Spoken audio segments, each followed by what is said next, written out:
I'm ready to turn it over to Reed and see what he can show us here. Then as soon as he gets done turning he said a quick bowl. And if he can't do it quick, well, we're going to take a 10-minute break as soon as Reed is done. Okay, can you hear me? Nope. Nope. Can you? Oh, there I am. Okay. We're kind of loud here. So like Randall said, there are some bowls that I will never finish.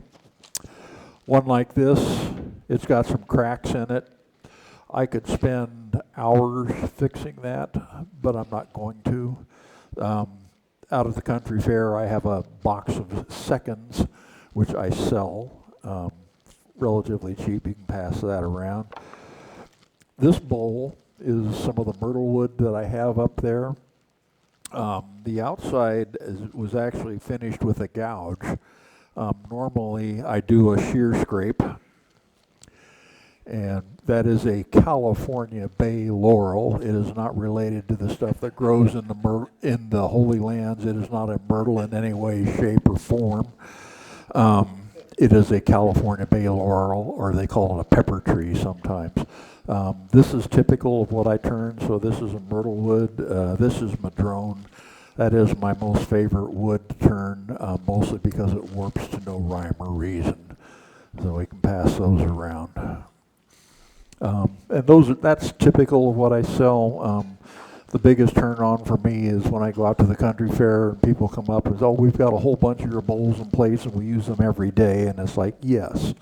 I do not like any defects in my bowls, and that's something I kind of picked up from Mike Mahoney.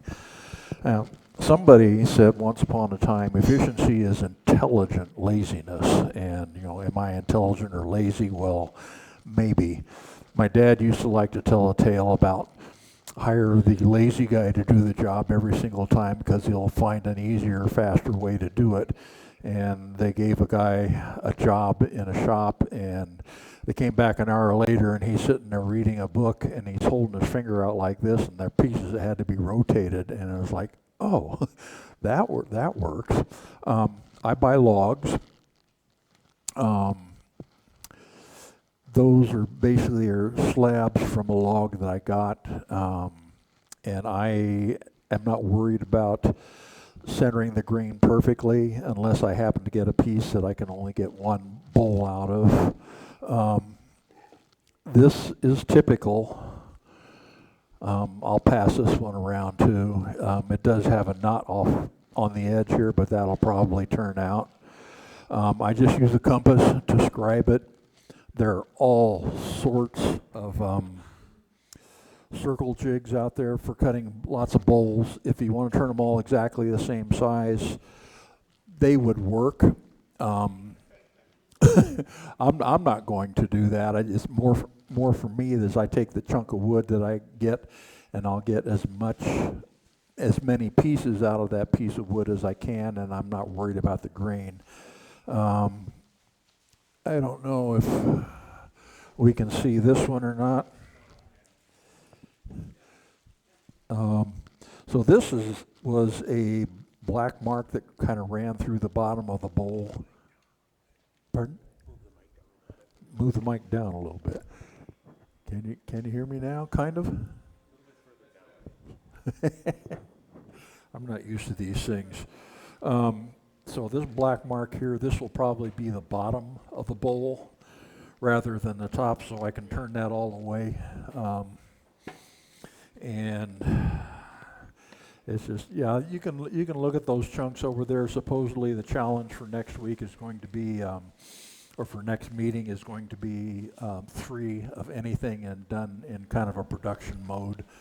This will go over there. Now, for cutting the slabs up, basically, this is the teeth from my big bandsaw.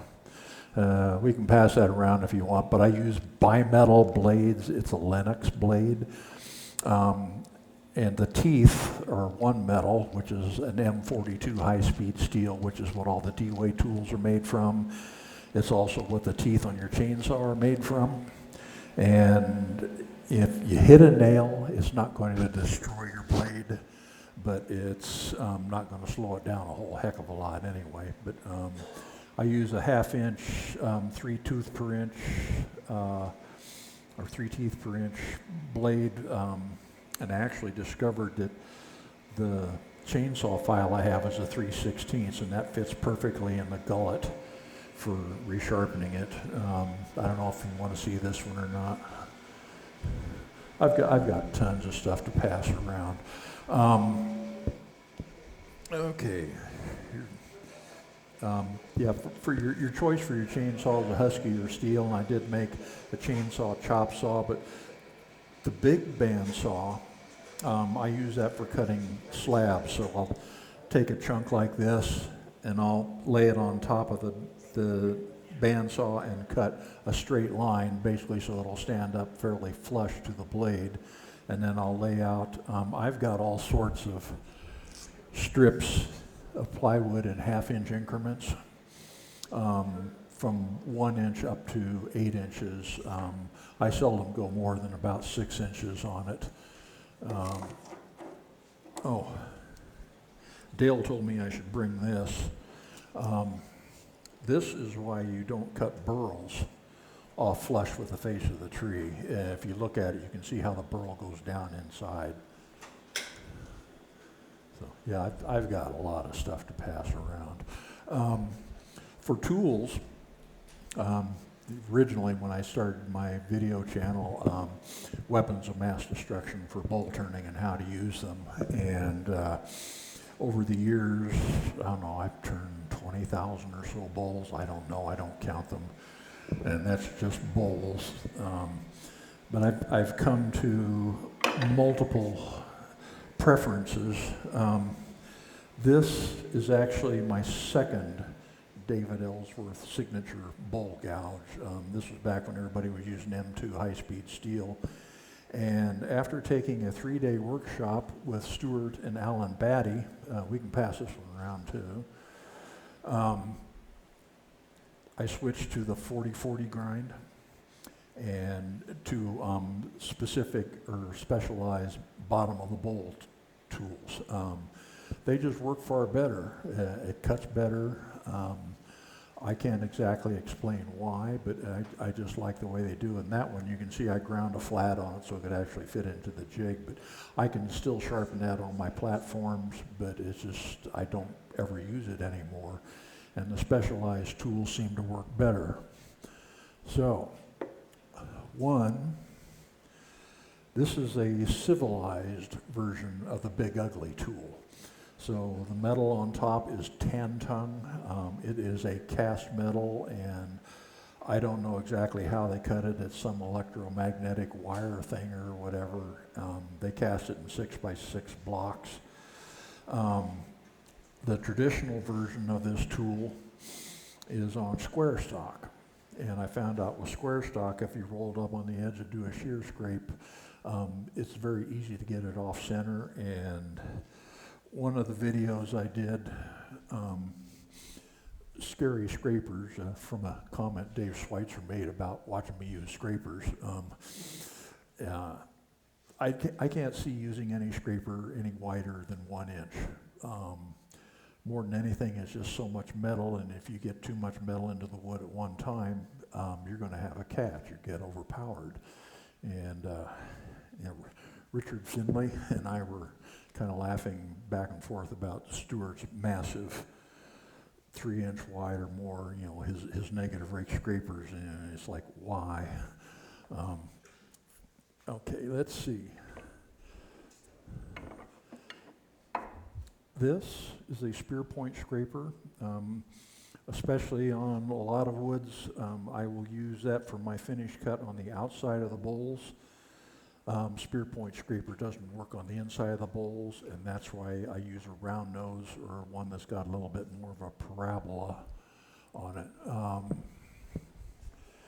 Let's see. This is the bottom of the bowl gouge. And this is a 40/40 grind. So this is actually from a original set that I got from Craft Supplies when I first started turning. And and this is a 40-40 grind, so it's got 40 degrees of sweep to it. That's why the lines are on my little robo rest that I used to make. Mhm. I'll show all these tools in use here. Let's see. I use negative rake scrapers a lot, and I will be doing a demonstration in August maybe on why I grind them the way I grind them and how to use them and stuff. And I don't know if I got any other things here. As far as tool metals, M42 or which is a high-speed steel, or the V10, which is basically is Thompson or D-Way tools. They just last so much longer, and I didn't really notice the difference. I got one from Packard Woodworking years ago before everybody was coming out with the M42 and the V10, and I went back to a standard M2 high-speed steel, and it went dull so much quicker. It was like, oh, I know why now. And also, if you're buying sets, don't buy the sets. Buy the individual tools. The swept back gouge too, yeah, it's jack of all trades, but it's master of none, and that's why the specialized tools work better for me. And I learned this from Richard Graffin. I asked him about it, and he said he couldn't remember, but for mounting all of my bowls, I drill a recess. I use a Forstner bit, and the idea with this one is it goes on, and it'll actually sit against the face of the chuck, or against the wings of the jaw there. So that is a good steady mount. I do go around a couple of times on these just to make sure it's a good mount. And also, I never use a face mask. If you've ever turned wet madrone, if somebody ever makes a face mask that's got a good windshield wiper on it, I might use one. But I've just learned about it, and as far as I'm concerned, the most important video I ever did was about standing out of the line of fire when you're turning bowls. So you never stand right here, ever, under any circumstances. I had a good solid piece of madrone on once, and a chunk of it stuck in the wall, and the other chunk of it bounced off my Baldor grinder. And it's like, oh, okay, good thing I was standing out of the line of fire. But then, there were a couple of incidences several years back where two people got killed, and one person had to have all sorts of reconstructive surgery. Now, for bowl rests, this is a bowl rest I invented. I patterned it after these, which I like. I like the shape, but if you look at it, it's fairly flat, and which means if you're going to drop the handle a long way down, it starts riding on the back part rather than on the front part. And once you get used to that hardened drill rod, it's like you'll never go back to cast iron again. These, if anybody wants them, you can have them. They're just scrap metal for me. And for sanding the bowls, I can sand without this, but I will never do it. And the whole thing with this is this holds all the weight of the grinder or the drill, the angle drill, and I can get this for the outside of the bowl too. That makes a huge difference at the end of a day. And this is the best use for the one-way bowl rest, inside bowl rest that I've ever seen, because you get out towards the tip on these things and they start bouncing up and down. Robust now makes these. This is set at 15 degrees, which is about the inside of a 12-inch diameter bowl. And I designed it specifically for the insides of bowls, but you can swing it around and it turns the outside, or most of the time I'll just move it this way and move it down, and it works just fine. So, okay. 2 bandsaws, cut slabs, bimetal blades. The thing with using scrapers, and I use the Big Ugly tool, or my version of it, more than anything else. It is absolutely unparalleled as far as removing stock in a big hurry. The downside to using the scrapers is you don't learn your gouge skills, and sometimes you really need those gouge skills. That one bowl that I passed around, the one that was still wet, you notice there was no soap smell to it. But basically, where was I? I get lost sometimes, so time to make some shavings here. So Big Ugly tool. So Reed, you're gonna do this all in one shot so we can see how long it takes you to do a bowl inside and out all once? I guess we could. I got my timer. We had a contest once on what could you turn in 5 minutes, and I took a bowl about this size, and I was like at about 4 minutes and 45 seconds, something like that. I'm not as fast as I used to be because, you know, I'm turning 200 to 300 bowls and other things a year, where I used to do 700, 800 of them, I don't know. And I've been turning bowls for 30 years or so. I wish all lathes were 3 speeds.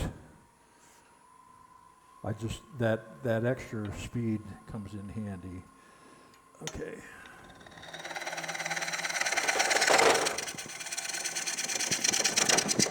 This lathe is not sitting flat on the floor.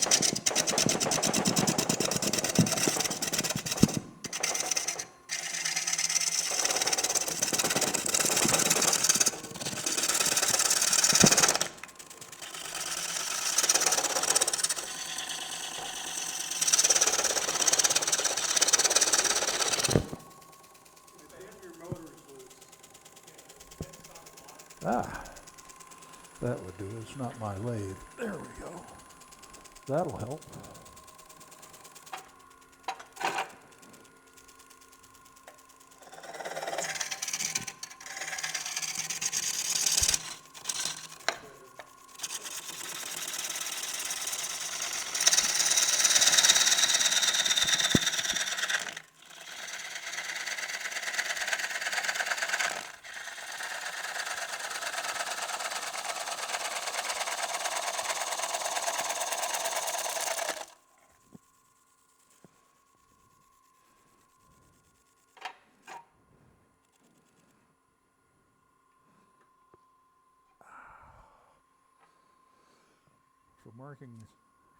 For marking centers, I've seen this a couple of times, a couple of different turners, but instead of marking the full diameter, you put 1 point in the center,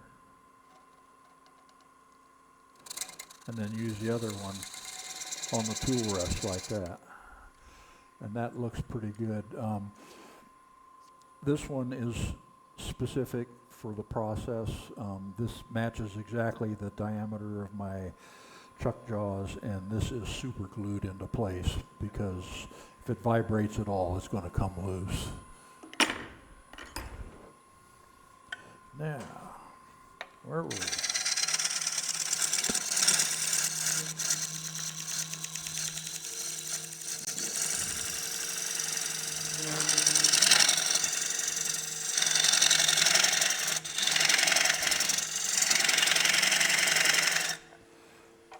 I don't know what speed I'm turning at.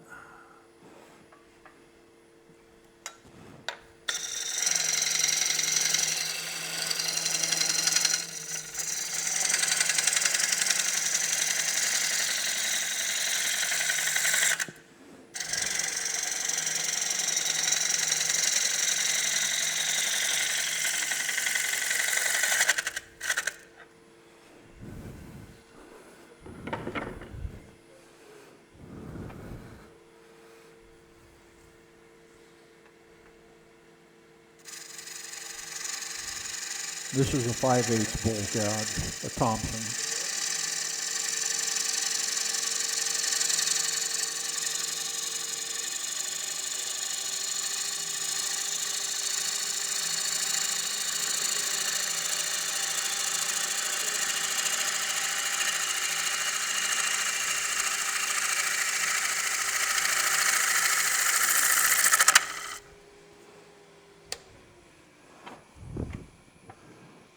I am going to shear scrape this. There's my spear point. And notice I did turn off the lathe to get onto this side. So, flame on.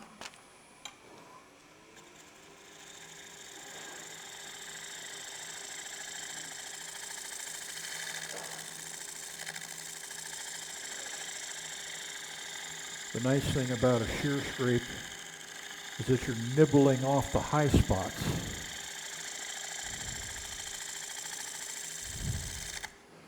And true up this edge here.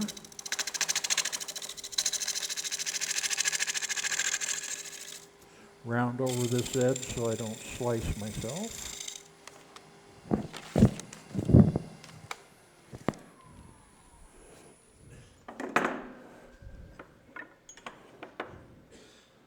That's my right-handed one. Oh.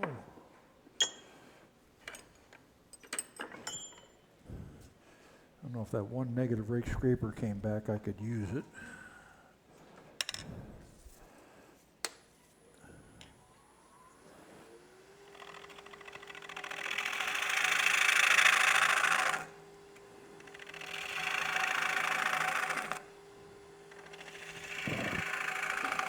Oh, there it is. Yes. That's my left-handed one, or left-sided one.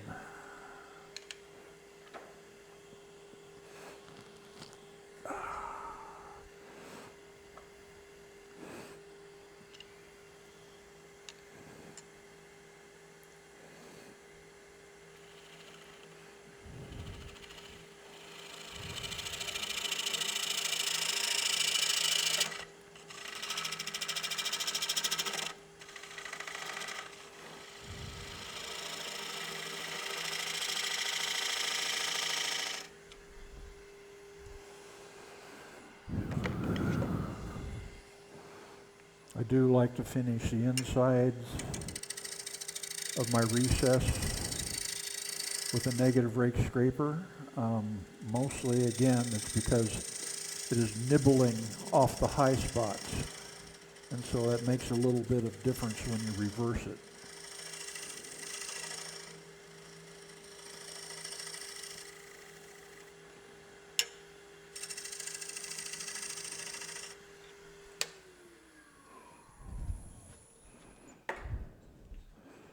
Time to reverse.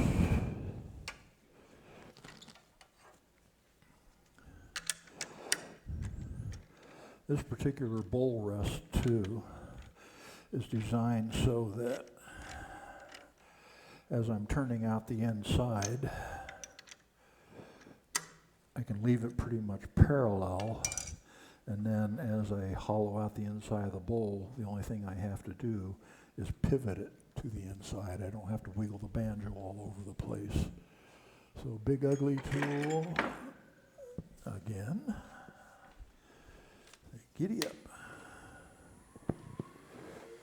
That's running pretty true.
should be a ½ inch or more to the bottom.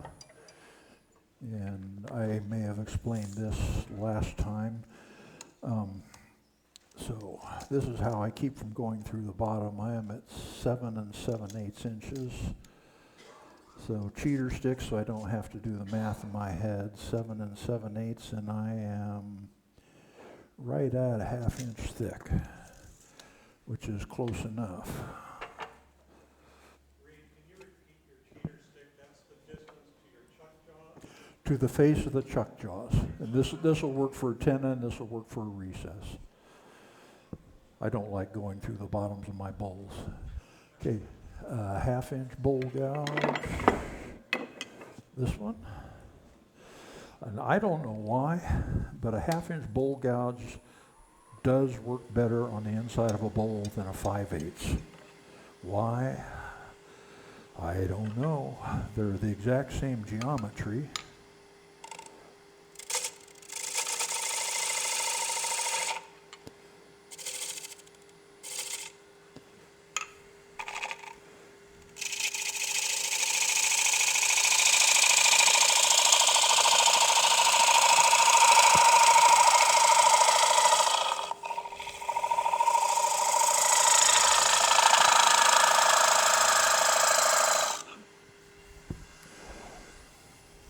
This is my thickness gauge. So basically I leave it with an 1/8 inch or so to spare. I'll rub it down the inside and I am pretty even all the way down to there. So that's about time to switch to the bottom of the bowl gouge. This is actually a spindle detail gouge.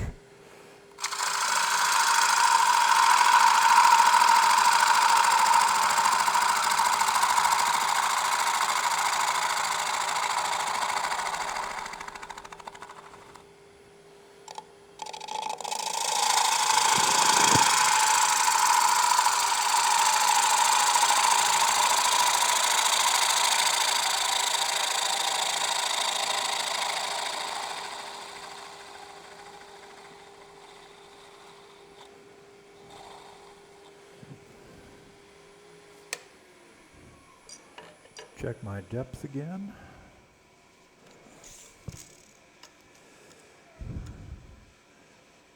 Seven 7/8 and a hair. No.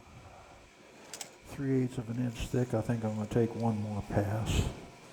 Yeah, I know, don't ever make the last cut.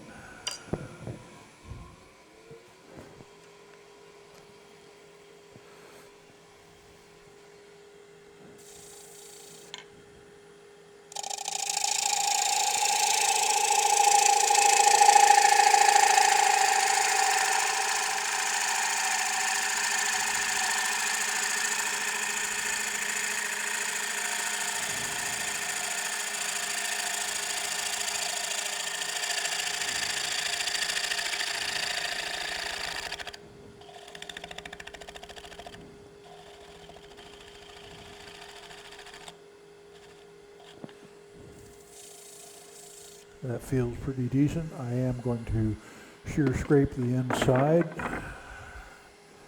So a round nose scraper, mostly on the walls here.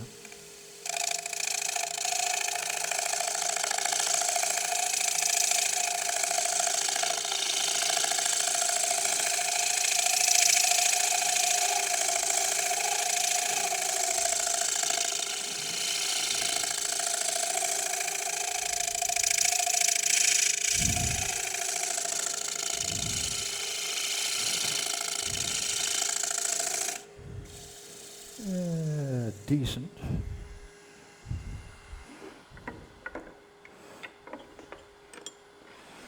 And I will use a negative rake scraper across the bottom. I don't like coming up through the transition or doing it on the walls.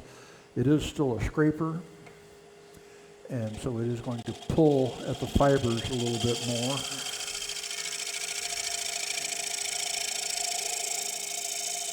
And that was one thing that Richard Finley and I agreed on.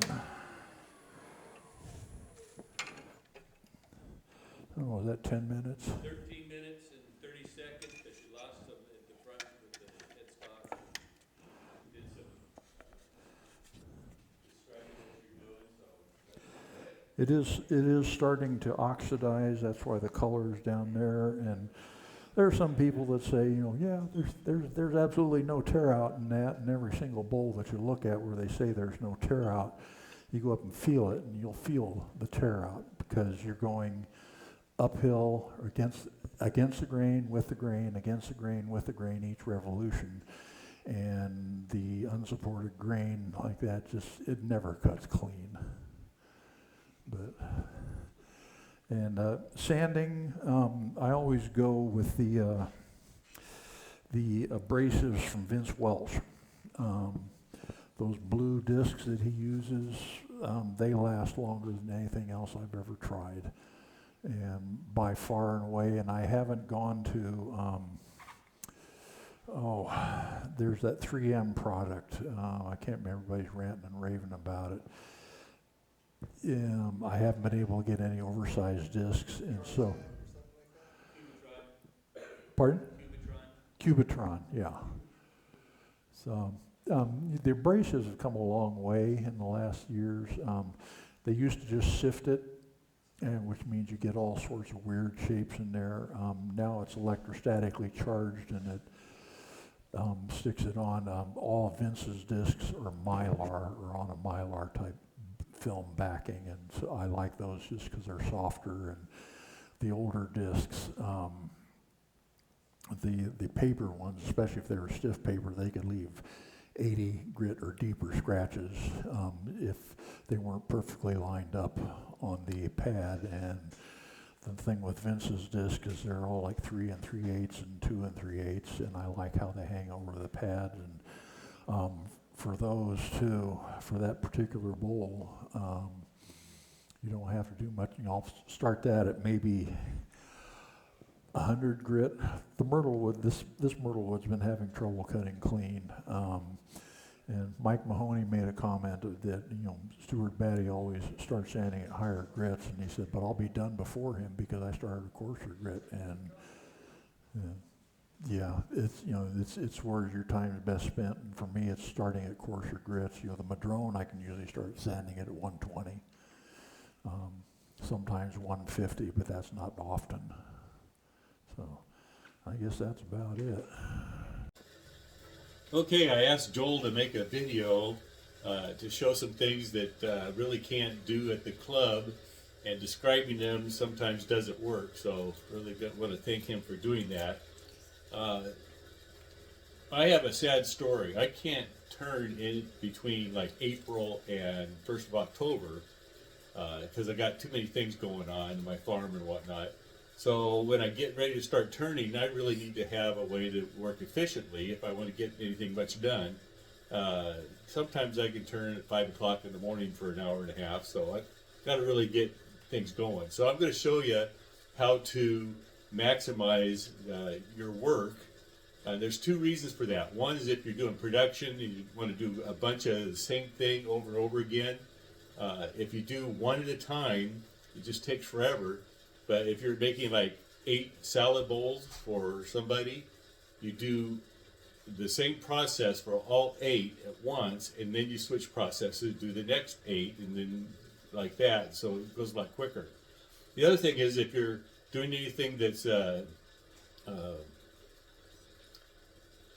artistic, and you get sidetracked by having to walk all over the shop to get your stuff, then your artistic juices kind of go away. And so if you're doing things like threaded lid boxes that sit on a pedestal, you really don't want to have to get sidetracked, or even some weird stuff, so if you want to do one at a time artistic stuff or a bunch of things at once, and there you go. So what I do is I get things prepped up ahead of time. So let's pretend this is a piece of log. So what I do with the piece of log, I got one flat side, I've got a bunch of these discs, so I find the size I want, put it on there, I use a Sharpie marker, walk around the outside, take my awl, figure out right where my center's at, and then I'm ready to go. I can take this and chainsaw the outside or bandsaw it, whatever to help save me some time. At that point, then right here, you see I didn't have to go very far. This is one of those centers you can put in for your faceplate. All my faceplates are right here. Here's the screws for my faceplates. You notice I'm not moving very far to get anything. All the faceplates are there. The screws are there. I put them back in the same place every single time. I know exactly where they're at. So then I can put my faceplate on there. Oh, look at here.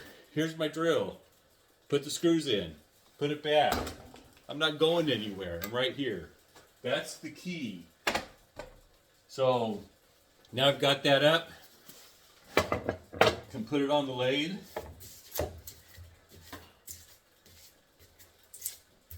So what's the next thing you got to do? Well, you want to get a tailstock up. This lathe doesn't come with a way to put the tailstock up and down, but added one on, and there you go. Much better than having to unscrew the knob, take it off, find a place to sit it, put it on the floor, trip over it, put it back, have to lift it up and down off the ground. That's just a bummer. There's some lathes that come with them already. The other thing that some lathes come with is a way to run this shaft in and out in a hurry. I just got to crank it, so that takes me a lot of time, which is a bummer, but hey, that's what I have to live with. It's the lathe that I have. Hey, like that, done already. So now you would put your tool rest up here. Well, where's your tool rest? Well, here we go. Here's the first tool rest I usually use. So I could take and rough it out because it really bounces a lot if you don't have it perfectly round, which I usually don't. Then I want to take and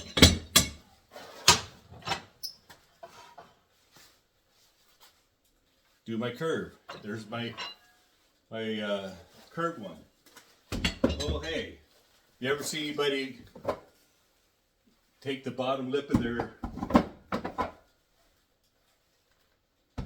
cabinet and put them in? Oh, look at that, even right there. I'm not going hardly anywhere with them. Oh, doing boxes? There you go. There's the box one right there. Turn the outside. What about gouges? If you can see over here, I got them on a Lazy Susan. My gouges go back in the same exact hole every time. So while I'm busy working, here I go. I grab this one, rough the outside. I want to do my fine finish. There we go. Do my fine finish. I got to put a tenon on. There's my parting tool. I figure the tenon out. Well, wait a minute.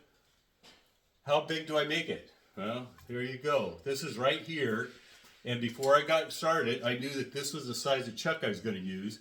So I set my calipers up for that chuck. I got it turned on. I can mark it. Parting tool.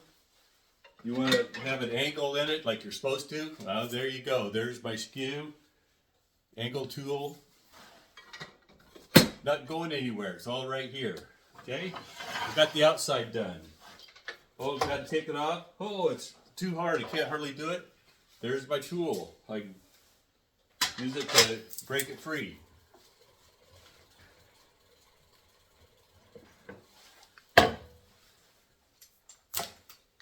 Put my chuck on. There we go.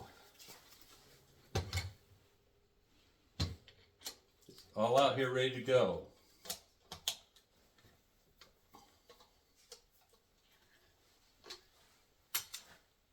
Oh, you want to do bolt coring? There we go. I don't know if you can see, but up here, all the different things you need for your bowl coring. I can core this one, do the same process with the different one. Oh, my handle's right here. The Allen wrench for the handle, right here. The pieces you saw when we did the bowl coring that I used to set up here to set the distance, they're right here. Everything's here. Okay.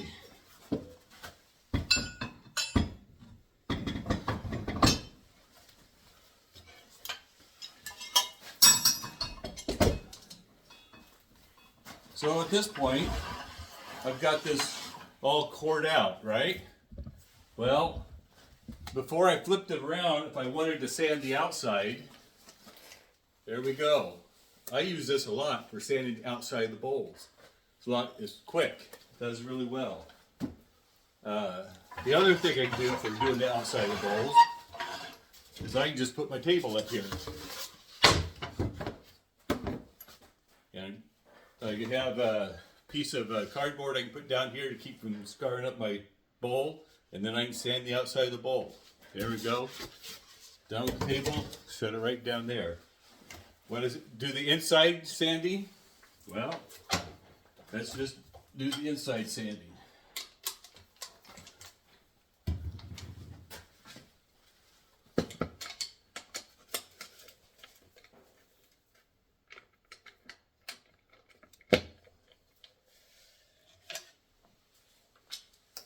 Oh, I just love the lights.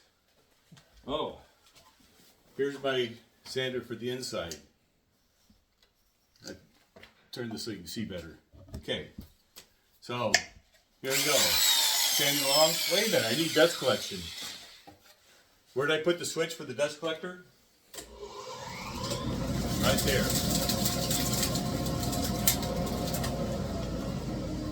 So, 120 grit. There we go. I got it sanded.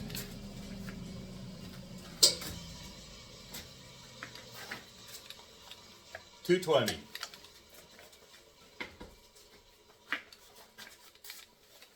$400. Got the idea? Hundreds of bowls. I don't, but I do quite a few, and I use a different process than he does. Yes, I got a drill press and I can do a tenon. I don't usually do that. What I usually do is, here's my blank, here's my drill, and I've got a piece of tape on it. And remember, I used an awl to tell me where the center of the bowl is going to be. So I just stick my brad point bit in there.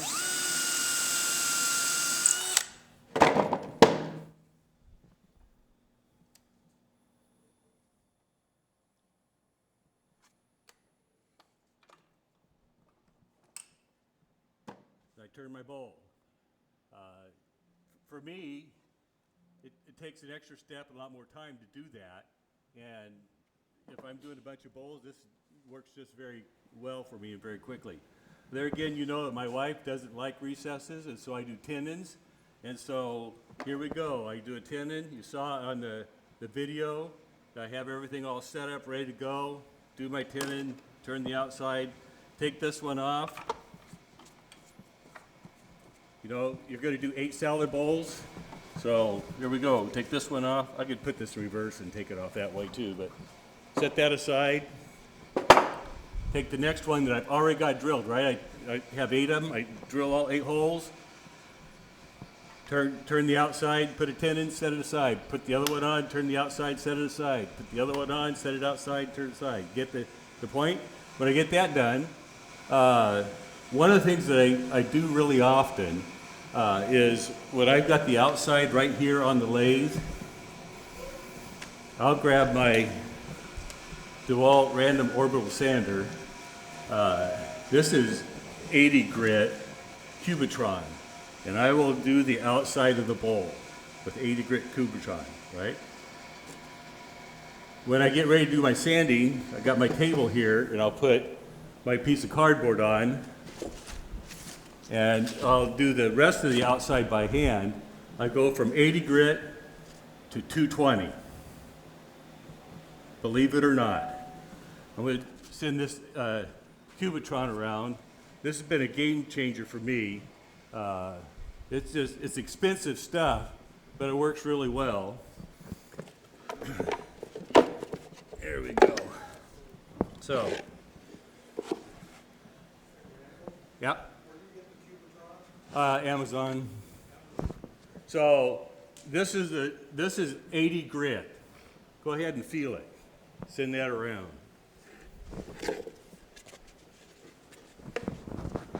This one's 80 grit inside and outside. That's just a bowl set that I did. But send that around. You just feel it. See if I can go from 80 grit to 220. This is a bowl that I wanted to have some conversation about. It's some myrtle wood that we got, and this particular log was just kind of a problem. And you'll notice when I turned it, then I had some cracks and I filled them, and then I let it dry, and you're going to see every place I've got it. Oh, this one's not sanded. Oh, I got another one over there to show you the other one. This one here, after I got done with the inside, I had it spinning really fast, and I used one of the little carbide round scrapers and tried to scrape this, and you'll see it just tore it all up. Now, Reed's got the wide ones, and they're really sharp, and he's really good at it.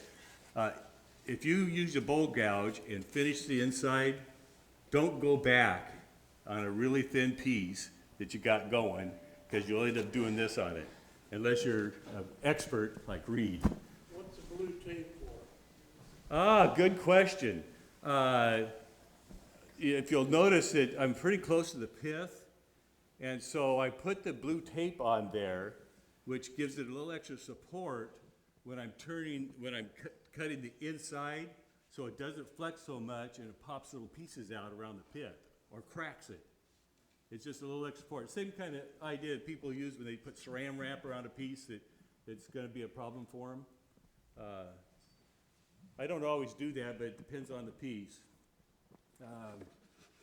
But here we go. This is the one I wanted to say something about. These pieces are all turned wet? Yes, those are turned wet. Okay? So this one is the one I was telling you about. I turned it, I glued it, and I used black super glue and let it set aside, and then after about 2-3 weeks, it started cracking again. But this is the inside of that bowl, and this is finished except for the bottom. And is it worth the effort to use the super glue and do all that work? What do you think? Yes. Have you used that glue, super glue? What? Have you used that new glue, super glue? No. So here we go. The next thing I wanted to mention, checking my time.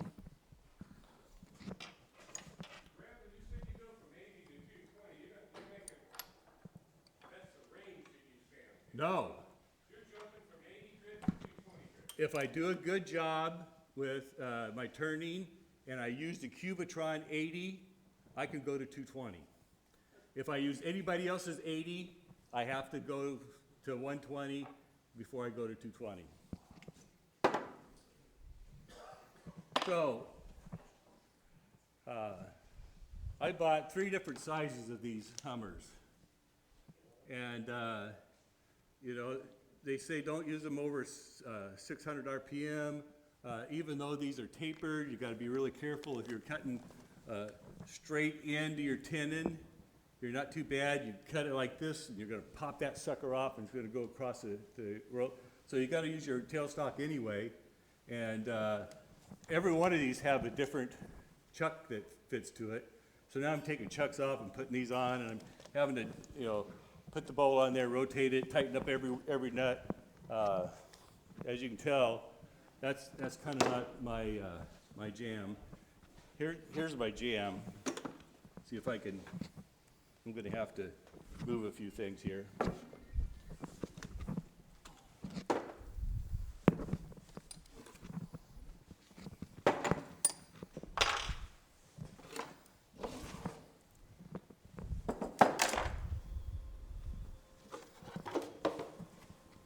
Where's my table go? Always goes there. Where's this go? Always goes here.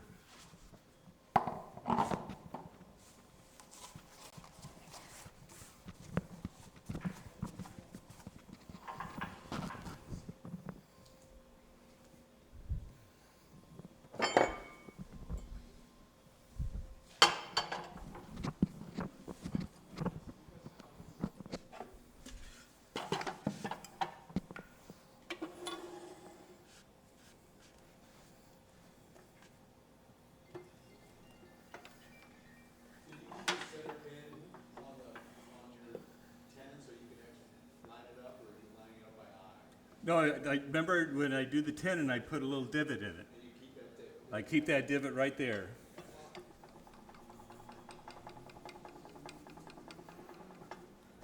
Now, as you all know, I do a bunch of bowl sets. Bowl sets have a bunch of different sizes of bowls. So I could use this setup. I've got 5, 6 bowls, all different sizes. So I'll put the big one on, do it. Pull that off, put my next one on.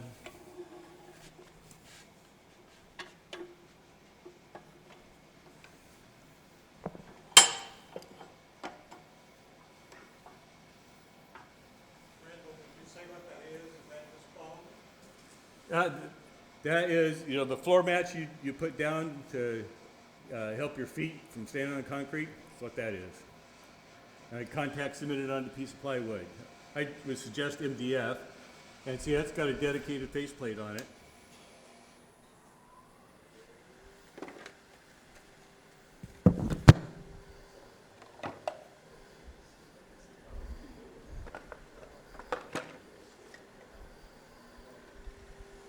Oh, so I got a big shop. Some of you have seen it. My workspace for turning is 8 foot by 10 foot. All that you saw there is 8 foot by 10 foot. I do have to walk somewhere else to sharpen my bowl gouge. But if all this stuff I'm doing, 8 foot by 10 foot. So I got to sharpen my bowl gouge.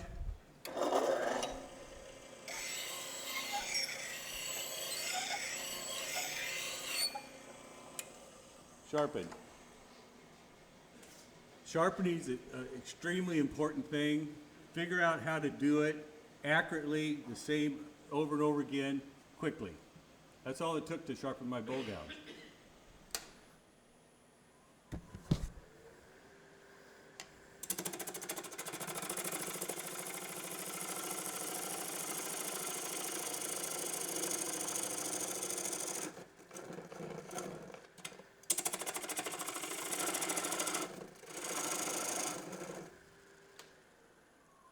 I don't have time to do all that, but you get the idea, right? Always pull this away first so I don't drop the bowl on it, but as you can see, that held it nice and sturdy. Okay.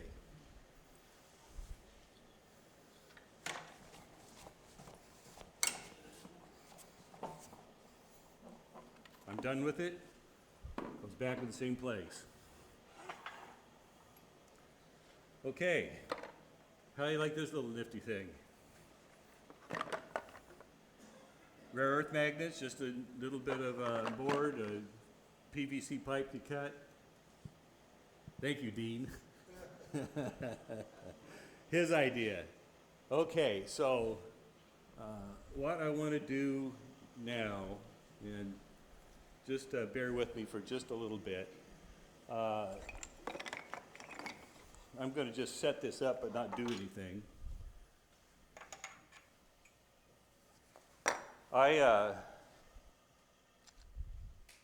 have a vacuum chuck on mine, so I don't use the Morse taper on my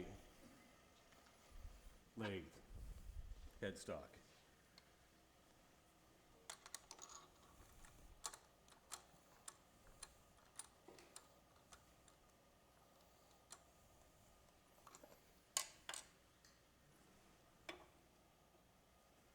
Now, I was going to turn a sphere tonight, but I don't have time to do that. But this is the setup I would use to turn a sphere. I already took the square piece and turned it around so I could save time today, but we're going to have to bypass that.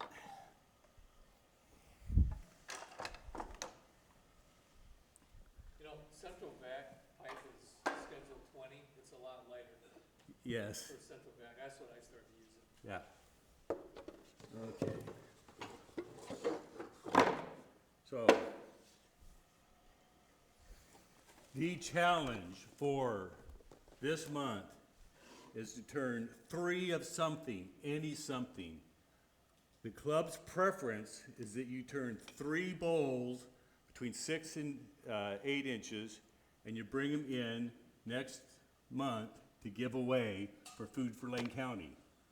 But not everybody turns bowls, but that's our preference, 3 bowls. And when you do that, you prep 3 blanks, you chuck up each blank one at a time and do just the outside. Then you just sand just the outside, turn it around, do the inside of all 3 bowls, do it in a process. Don't cheat and do 1 bowl at a time. We want you to see, what happens when you get efficient at doing things. So, okay, I propped up a whole bunch of blanks. I was going to do that one.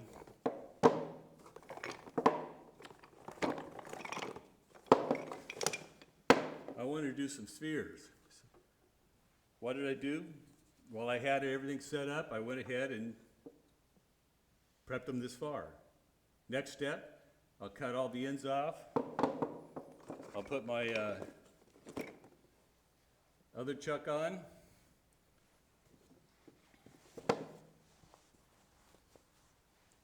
And then I'll turn that. Then I'll sand it, okay? But just as an illustration, there we go. I got 1, 2, 3, 4, 5, 6. 6 spheres. There's 2 on one piece. I don't know if you've ever done that before. Okay, so what else do you do? I do threaded boxes. So I didn't bring a whole bunch of them, but this is what I would do. I have like 6 sets of these sitting around waiting for me to do them. So, Lori, you do pins. So what do you do with pins? Here you go. You got your blanks. You cut them to your length that you want them.